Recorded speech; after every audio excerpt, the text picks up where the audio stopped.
Ассаламу алейкум, друзья. Вот сейчас самый частый вопрос. Мне пишут, что где я сейчас нахожусь. Где? Давайте я вам отвечу. У меня ролики выходят на канал опозданием на 3-4 месяца. Сейчас у меня выходят ролики, которые сняты в октябре. В октябре я был в Медине и в Мекке. В текущем моменте я в Ташкенте, еду в Бухару встречать Новый год с родителями, с семьей.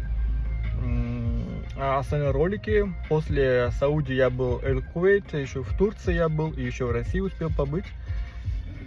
По очереди буду их опубликовать с задержкой на 3 месяца в среднем, потому что не успеваю, потому что у меня много работы. Все это делаю я, монтирую, озвучиваю, вкладываю это я сам самостоятельно своими ручками. Из-за этого пардоньте. Те, кто в Бухаре, ребята, мои одноклассники, друзья, пишите, там, да, если что, пересечемся где-нибудь.